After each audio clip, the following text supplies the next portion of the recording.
What moment made you lose all respect for authority figures? I woke up at 3 a.m. to the sound of breaking glass. On our camera, I saw a man in a ski mask carrying my 8-year-old Cecilia to a white van. When I got to the police station, Officer Wang was working his way through what looked like a day-old sub sandwich. Ma'am, you need to calm down. Kids run off all the time, especially at this age. Someone took her! I shoved my phone in his face so hard he had to lean back. Look at the video! He gave it maybe 2 seconds before pushing my hand away. That's probably just her father picking her up. What's your custody situation? These domestic disputes always get messy. Her father died 2 years ago in Afghanistan. The words came out as a sob. Wang leaned back in his chair until it creaked. Look, I've been doing this for 20 years. I know the difference between a real kidnapping and... He looked me up and down, taking in my silk bonnet and hastily thrown-on robe. Certain communities that don't supervise their children properly. Those people's kids always run off. They'll be back by morning when they get hungry. My stomach dropped through the floor. This wasn't happening. Not now. Not when every second counted. That's when my security guard neighbor burst through the door. I'd called him to meet me at the station with the van's license plate, but Wang didn't even pretend to look at Blake's phone. Could be an Uber. Kids are sneaky these days. Probably met some boy online. She's 8 years old, I screamed, but he just went back to his sandwich. I pulled up Find My iPhone with trembling fingers. It had been disconnected, but her last location was outside of our home.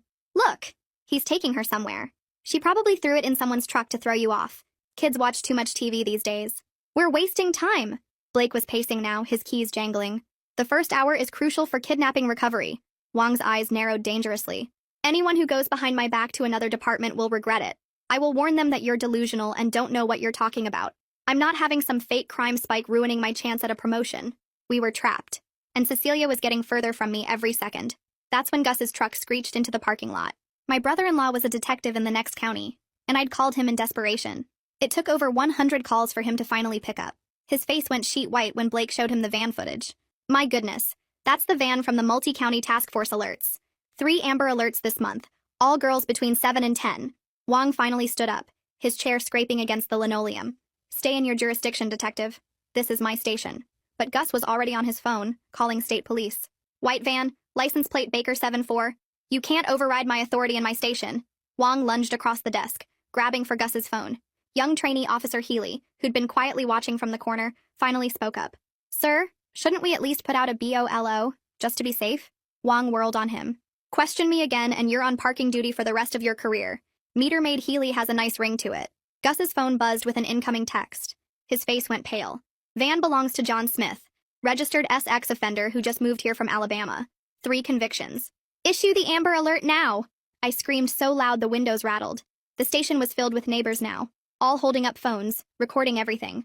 Wang's face had turned an alarming shade of purple. Everyone out! You're obstructing justice! This is an active crime scene. The only crime here is you, Gus shouted. I'm calling Chief Pitt directly. Wang lunged for Gus's phone again, and they crashed into the desk. Papers flew everywhere as they struggled.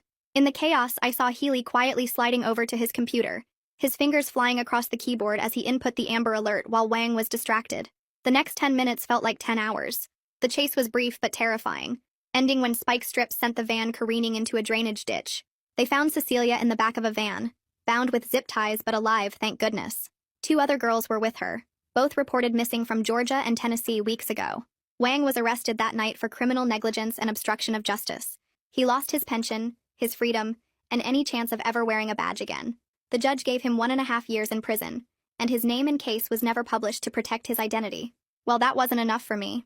He gambled with my baby's life for a pay raise, so I was ready to destroy him completely. We all were. The first thing I did was get on my laptop and start digging into everything about the state prison. I found their website and started taking screenshots of visiting hours and rules. The intake schedule showed new prisoners arrived on Tuesdays and Thursdays. Guard shifts changed at 6 a.m., 2 p.m., and 10 p.m., according to a news article from last year. I printed out maps of the facility from Google Earth and marked every entrance and exit I could see. Blake came by the next morning with coffee and sat down at my kitchen table.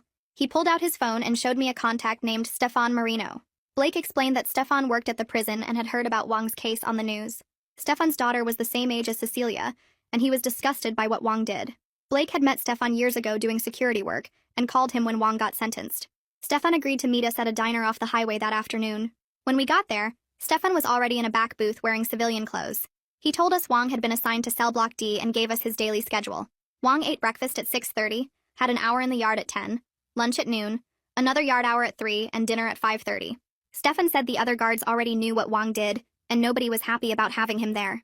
My phone rang 2 days later while I was making Cecilia breakfast. The woman on the other end said her name was Rania Caldwell. Her daughter was one of the girls in the van with Cecilia.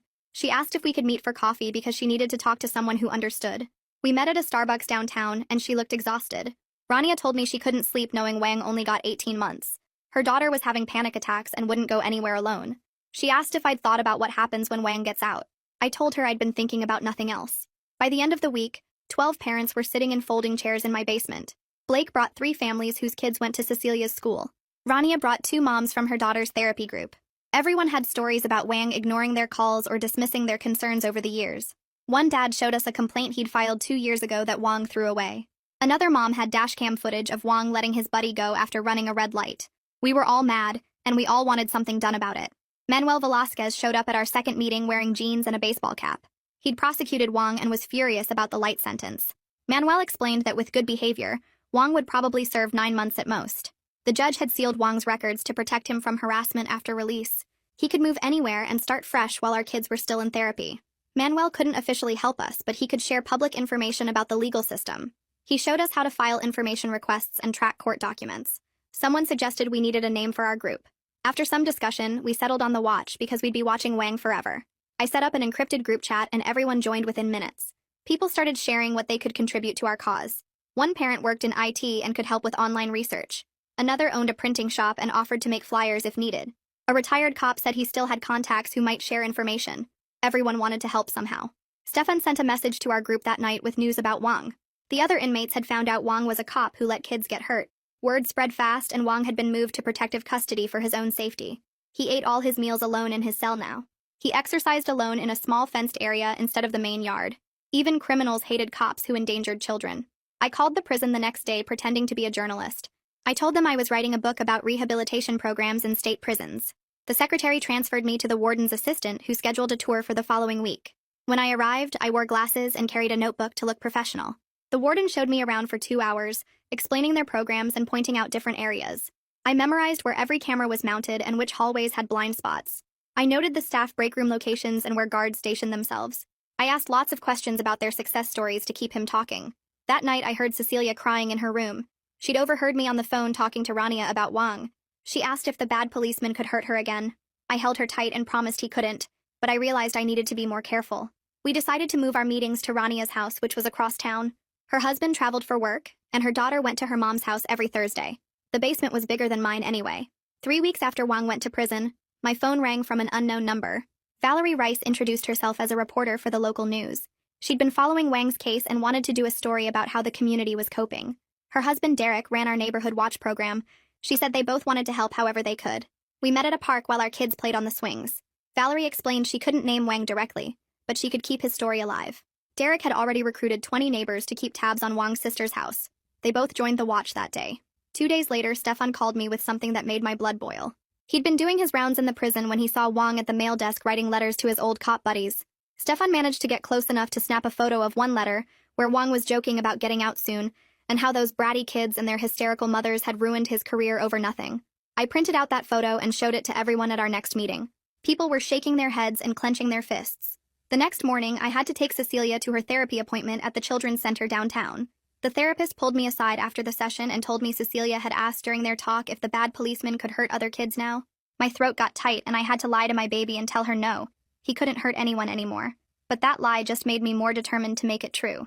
Manuel called an emergency meeting that night at Rania's house. He spread out documents on the coffee table showing Wang's pension details. The system wasn't just protecting his name from the public. It was going to pay him full benefits after his release. Every month he'd get a check from taxpayer money, the same taxpayers whose kids he'd put in danger. Manuel showed us the math, and Wang would be getting almost $3,000 a month for the rest of his life. We sat there staring at those papers while Manuel explained there was nothing we could do about it legally. The pension was protected by union contracts and state law. Then Manuel dropped another bomb on us. Wang had a parole hearing scheduled in just 4 months. With good behavior and completing their joke of a rehabilitation program, he could be out before summer. The overcrowding in the prison system meant they were pushing everyone through as fast as possible. Wang just had to sit through some classes about anger management and write a fake apology letter, and he'd be back on the streets. Blake had been doing his own digging and discovered something about Wang's sister. She'd been visiting him every single week, putting money in his commissary account so he could buy snacks and phone cards. She lived 2 towns over and was still telling anyone who'd listen that her brother was just doing his job, and we'd all overreacted. Blake had followed her one day and heard her at the grocery store telling the cashier that those kids probably were runaways and we'd just gotten lucky finding them. Our group decided we needed someone on the inside for when Wang got released. We needed to know where he'd go and what he'd do. Derek raised his hand and said he'd join the same gym Wang used to go to before prison. He'd been meaning to get back in shape anyway, and could easily strike up conversations with the staff and regulars there. Everyone agreed it was a good plan. Stefan texted me the next week with more news about Wang. He'd gotten into a big argument with another guard about the Amber Alert system. Wang was still insisting he'd been right, that most missing kids are just runaways looking for attention. The other guard had a daughter and told Wang he was lucky to be in protective custody, or he'd teach him a lesson about ignoring missing kids. Wang just laughed and said statistics were on his side. I couldn't sleep that night thinking about him still believing he'd done nothing wrong. The next day, I had to drive across town for errands and decided to go past Wang's old house. There was a for sale sign in the front yard, and the grass was overgrown. The realtor's flyer said it had been on the market for 2 months.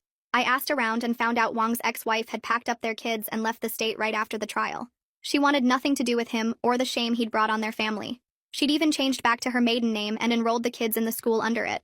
3 months into his sentence, Stefan told us Wang had applied for work release. He claimed in his application that he wanted to contribute to society and show he was reformed. But Stefan knew the real reason from talking to other guards. The general population inmates had figured out who Wang was and what he'd done. They'd been sliding threatening notes under his door every night. One said they had friends on the outside who knew where his sister lived. Another had a drawing of a cop badge with a knife through it. Wang was scared and wanted any excuse to get out of that cell during the day. Meanwhile at home, Rania's daughter had started art therapy as part of her recovery. Rania showed me a picture her daughter had drawn of a police officer behind bars with a big lock on the cell door. When the therapist asked her about it, she said it made her feel safe knowing the mean man couldn't leave and hurt other kids. Rania had tears in her eyes showing me that drawing. The next morning, Manuel called with news that made my coffee taste like dirt. The parole board had scheduled Wang's hearing for next month, and with prison overcrowding and his clean record inside, Manuel said he had a 70% chance of getting out early. I threw my phone across the room so hard the case cracked. That night, we all met at Rania's house, and everyone was ready to put their money where their mouth was.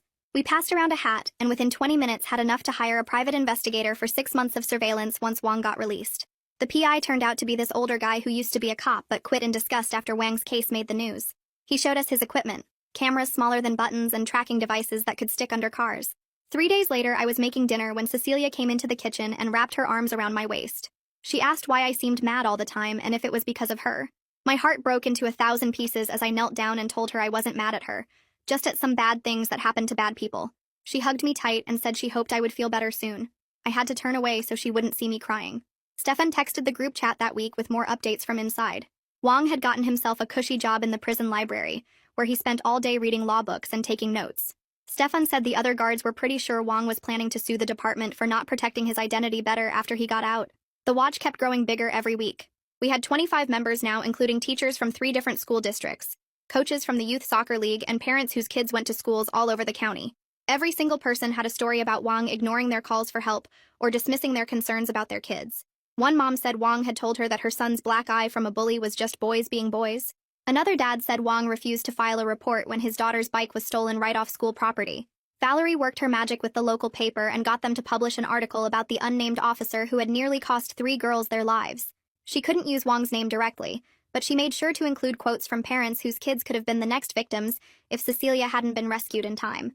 The article ran on the front page with a photo of the van they'd pulled those girls from. My neighbor saw it and asked if that was the same officer from our station. I just nodded and she shook her head in disgust. 2 weeks before the parole hearing, Wang's lawyer filed a motion claiming his client was suffering in cruel conditions in protective custody. The lawyer wanted Wang moved to minimum security, or better yet, released early on ankle monitoring so he could start rebuilding his life. I wanted to scream when I read the document Stefan photographed for us. The motion hearing was set for the following Tuesday, and I made sure to be there along with 10 other parents from the watch. We sat in the back row like a silent wall of judgment. Wang walked in wearing his orange jumpsuit and kept his eyes on the floor the whole time. He wouldn't look at us, but we made damn sure he knew we were there. Every time he shifted in his seat, one of us would shift too. When his lawyer stood up to argue about the conditions, we all leaned forward just a little bit. The judge listened to both sides for what felt like hours before finally denying the transfer request. But then he said something that made my stomach drop. He suggested Wang might benefit from a work release program to help him transition back to society. The prosecutor objected, but the judge said he'd consider it at the next review. I had to bite my tongue so hard it bled to keep from screaming in that courtroom. Blake had been talking to one of his contacts who worked in the prison and found out something that made us all sick. Wang had been going around telling other inmates that he'd been framed, that our whole community had turned against him because of his race. He was playing the victim to murderers and drug dealers, saying we'd made up the whole thing because we didn't like having an Asian cop in our neighborhood. Even the other criminals weren't buying his sob story, though. Blake's contact said one guy doing life for killing his wife told Wang to shut up, because at least he'd never put kids in danger. That same week, we gathered at Manuel's house and spread out a huge calendar across his dining room table. Stefan had gotten us copies of Wang's intake paperwork, and we marked every possible release date with red ink. The earliest he could get out was 9 months if he got good behavior credits, and completed the joke rehabilitation program they offered. Manuel pointed to different dates and explained how the parole board worked, how they met every month, but Wang's case wouldn't come up until at least month 7. Everyone took photos of the calendar on their phones, and we made a shared document, so any updates would go to all 25 members instantly. 3 days later, I was sitting in Cecilia's therapy appointment when the therapist pulled me aside after the session.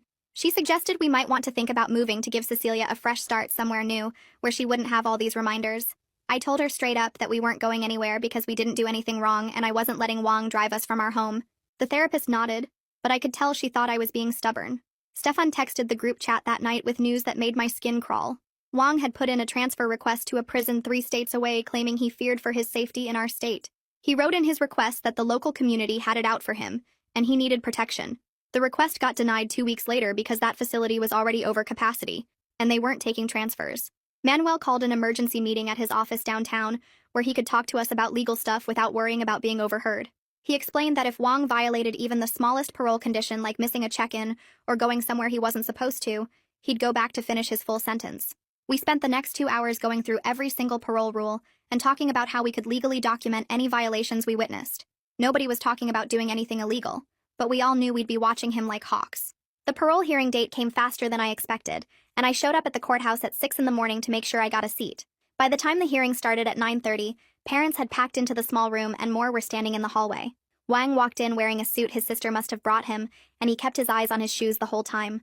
His sister got up to speak first, and her voice shook as she told the board her brother was a good man who made one mistake. She kept glancing back at all of us sitting there and stumbling over her words. When it was my turn to testify, I brought a folder 3 inches thick with every receipt from Cecilia's therapy, every prescription for her anxiety medication, every note from her teacher about her struggles in the school since that night. I made sure the board understood that Wang didn't just mess up one night, but gave my daughter a life sentence of trauma. The board members kept writing notes but wouldn't make eye contact with me. Rania went next, and she completely broke down trying to describe how her daughter still checked the locks 5 times before bed and wouldn't go anywhere alone, even to the bathroom at the school. The board members shifted in their seats, and one of them actually checked his watch while she was crying. After 3 hours of testimony from parents, teachers, and even Cecilia's pediatrician who talked about the physical effects of trauma on children, the board took a break to deliberate. We all waited in the hallway and nobody said much, but everyone was holding hands or hugging. When they called us back in, the head of the board announced they were granting Wang parole starting in 6 weeks with standard conditions, including an ankle monitor and staying 500 feet from any school. My legs almost gave out, and I heard several parents start crying. That night, the watch met at Valerie's house and everyone was mad, but nobody was giving up. We knew the system had failed us again, just like it failed those 3 girls when Wang were ignored my kidnapping report. People started planning right away about how we'd handle his release and make sure he knew we were still watching. Stefan had to work, but he sent a text saying Wang would be released at 6 in the morning on a Tuesday through the back entrance of the prison. They were trying to avoid any media attention, but Stefan said he'd make sure we knew if anything changed. I went home that night and sat in Cecilia's room watching her sleep, thinking about how the system kept protecting Wang while my baby still woke up screaming some nights. The next few weeks were going to be about getting ready for his release, and making sure he understood that getting out of prison didn't mean getting away from what he did. The first thing I did was pack Cecilia's favorite stuffed animals and her pink backpack with the sparkly straps. My mom lived 3 hours away and hadn't heard about Wang's release date yet. I told Cecilia we were going for a special visit to Grandma's house and she could stay there for a whole week. She was so excited about missing school and getting spoiled by Grandma that she didn't ask any questions. The drive felt longer than usual, and I kept checking my mirrors even though I knew Wang was still locked up. My mom took one look at my face when we got there and pulled me into the kitchen while Cecilia ran to the backyard. I told her everything about the release date, and she just nodded and promised to keep Cecilia busy with baking cookies and trips to the zoo. 5 days before Wang got out, Stefan sent me a photo of the ankle monitor that had just arrived at the prison.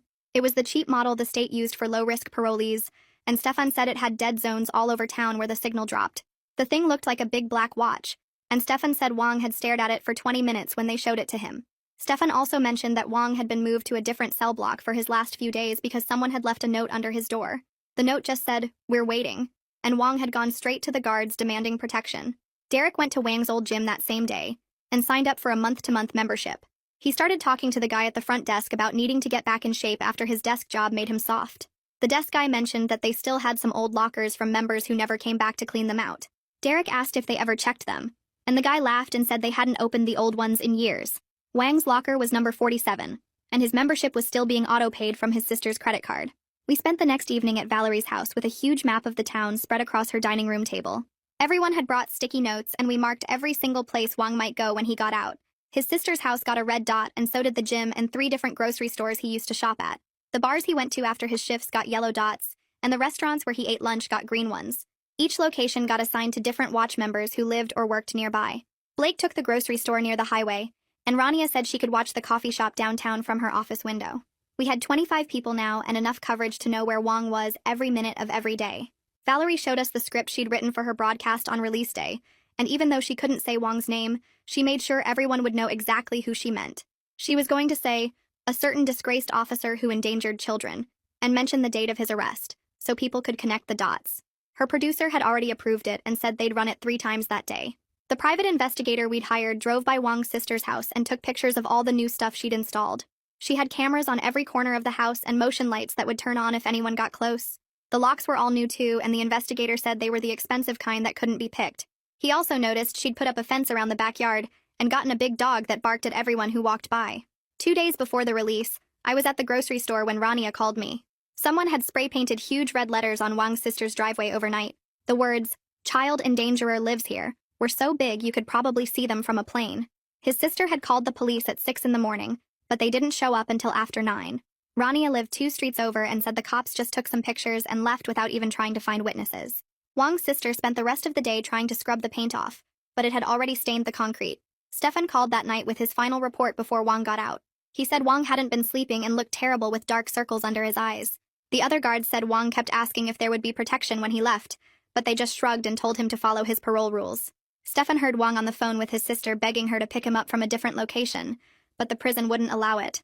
Wang knew we'd be there, and the fear was making him sick, just like our kids had been sick with fear that night. Stefan said Wang had thrown up twice that morning and couldn't eat anything. Manuel called a meeting the night before release to remind everyone about the civil suit the families had filed against the city. He said we couldn't do anything illegal, or it would give Wang's lawyer ammunition to get the case thrown out.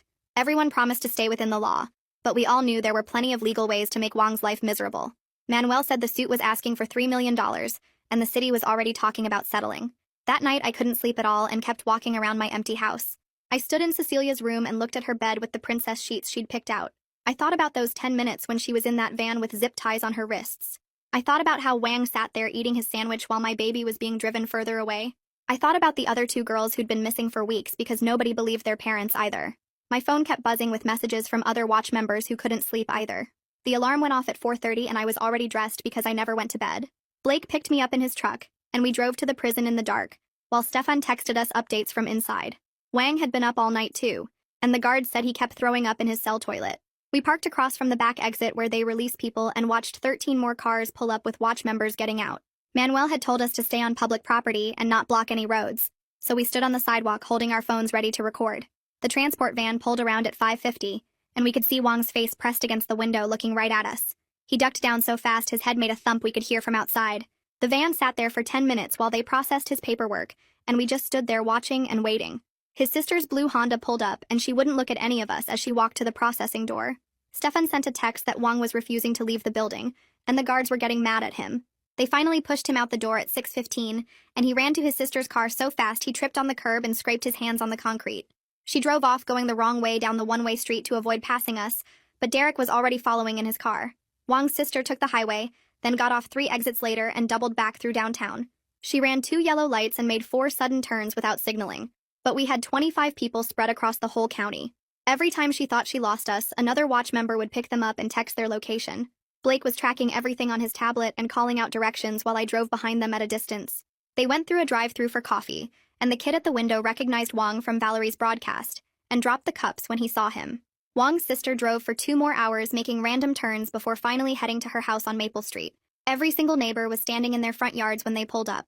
Nobody said anything or moved, but they all just watched as Wang got out of the car. He looked around at all the faces, then ran inside so fast he left his prison release bag on the driveway. His sister grabbed it and followed him in, and we didn't see them again for 3 whole days. Stefan's cousin lived on that street and said Wang never even went near the windows. The mailman told Rania that Wang's sister was picking up groceries at weird hours to avoid people. On the 4th day, Wang finally went to the food mart at 10 in the morning when it was supposed to be empty. But Rania had been shopping there every morning since his release just in case. She pushed her cart into the cereal aisle right when Wang was reaching for a box of cornflakes. He froze when he saw her and dropped the box, which exploded all over the floor. She didn't say one word, but kept her eyes locked on his, while she slowly reached past him for her own cereal. Wang backed away and went to the next aisle, but Rania followed with her cart making this awful squeaking noise. He tried the frozen food section, but she was there looking at ice cream. He went to the deli counter, but she was suddenly interested in lunch meat. After 20 minutes, Wang left his full cart in the middle of the store and ran out to his sister's car. The manager came over and asked Rania if everything was okay, and she said she was just doing her weekly shopping. That same afternoon, Derek went to the gym Wang used to go to 5 times a week. He talked to the desk girl about membership prices and mentioned he knew Wang from before prison.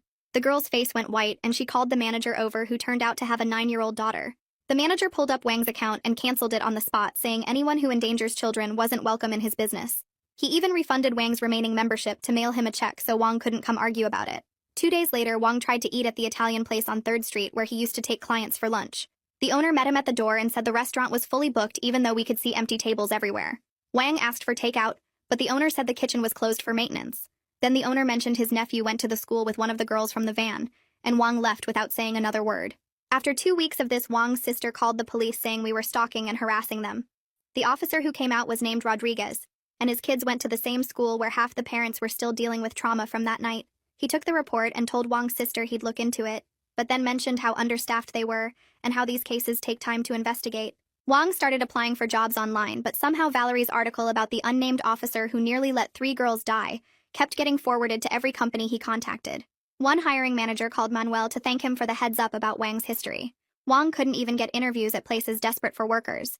A month into his parole, Wang was supposed to be home by 8 every night, but he got turned around trying to avoid watch members who happened to be out walking their dogs on his usual route. He didn't get home until 8:40, and his parole officer had already called twice. The officer gave him an official warning and told him one more violation would send him back to finish his full sentence. That night, Wang's sister showed up at my door crying and begging us to leave them alone. She said Wang had learned his lesson and just wanted to move on with his life. Rania was there for our meeting and looked the sister right in the face. She told her our children learned lessons too about what happens when people in power don't care if they live or die. She said Cecilia still wakes up screaming about zip ties and vans. She said the other parents have kids who won't sleep without checking the locks over and over. Wang's sister said it wasn't fair to punish him forever, but Rania asked her if she thought 18 months was fair for almost letting 3 little girls disappear forever. Wang's sister left crying that night, but 6 weeks later her brother made our job easier when his ankle monitor showed him walking past Jefferson Elementary at 2:30 in the afternoon. He claimed his GPS glitched and he was actually 3 blocks away at the gas station, but the parole officer pulled the security footage from both locations, and Wang was clearly visible walking right along the school fence while kids were getting out. The parole violation hearing took 15 minutes, and the judge sent him back to finish his full 18-month sentence with no possibility of early release this time. Stefan texted us from the prison that Wang looked broken when they brought him back in, and the other inmates were already talking about the child endangerer who couldn't stay away from schools. We met at my house that night and everyone was quiet, but satisfied because we'd bought ourselves another year to make sure Wang could never hide what he'd done. Manuel started working with a private investigator to create a detailed file on Wang, including court transcripts and victim impact statements that we could send to any employer or landlord who might consider giving him a chance. Valerie wrote more articles about police negligence without naming Wang directly, but including enough details that anyone could connect the dots if they searched for officers imprisoned in our state that year. Meanwhile, Cecilia was finally sleeping through the night again and had started making friends at the school, including a girl named Maya, whose family just moved here from Texas. She didn't know anything about Wang or what we were doing because I kept all watch meetings at other houses now and made sure she never overheard our phone calls. The therapist said she was making great progress and might not need weekly sessions much longer, which made me cry with relief in the parking lot after our appointment. 8 months into Wang's second stint in prison, the civil suit against the city finally settled for an amount that would cover Cecilia's therapy and education, plus damages for the trauma she endured. The settlement documents became public record, and for the first time, Wang's full name appeared in official paperwork connected to the case because the city had to list him as the officer whose actions led to the lawsuit. Valerie made sure the settlement got coverage in 3 different news outlets, and suddenly Wang's name started appearing in Google searches, linked to child endangerment and police negligence. By the time Wang finished his full sentence 14 months later, his reputation was destroyed everywhere within a 100-mile radius of our town. The private investigator we hired confirmed Wang couldn't get callbacks for any job applications, and 3 apartment complexes had already rejected his rental applications after running background checks. His sister sold her house and moved to Arizona without telling anyone in the neighborhood where she was going, but we found out through property records that she'd bought a place in Tucson. Wang had no choice but to follow her there since nobody here would rent to him or hire him, and even the cheap motels suddenly had no vacancies when he tried to check in. The watch started meeting monthly instead of weekly, and we shifted our focus from destroying Wang to supporting other families dealing with police negligence. We created resource lists for trauma therapists and victims' rights attorneys, and set up a fund to help families who couldn't afford legal representation. 2 years passed, and Cecilia was thriving in 5th grade, making straight A's and playing soccer on the school team. She only occasionally asked about that scary night when she was little, and I told her bad things happened. But our community came together to make sure those bad things couldn't happen to other kids. She seemed satisfied with that answer and went back to talking about her science project on butterflies. The private investigator sent us updates every few months, and we learned Wang was working night shifts at a distribution warehouse outside Phoenix where nobody knew his history. He lived in a studio apartment 40 minutes from his job and had no social media presence and no friends that anyone could identify. His sister had cut contact with him after neighbors in Tucson found out who he was and started asking questions about why she was harboring someone who'd endangered children. Wang knew we were still watching because every 6 months someone from the watch would send him an anonymous letter with a photo of the 3 girls he almost let disappear, just to remind him that we hadn't forgotten and never would. The justice system gave him 18 months, but we gave him a life sentence of accountability and isolation. He'd gambled with our babies' lives for a promotion he never got, and lost everything including his freedom and reputation, and any chance of living peacefully anywhere near the children he'd failed to protect. The watch still meets monthly, and we've helped 12 families navigate the system when police failed their children, and we keep detailed records of every officer who dismisses a parent's fears about their missing child. We couldn't change what happened that night, but we made sure Wang paid a price that matched his crime, and we built something powerful from our pain that protects other families from going through what we did. Thanks for letting me wonder alongside you through all of this today. It's definitely been interesting sharing these moments together. Take care. If you made it to the end, drop a comment. I love reading all your comments.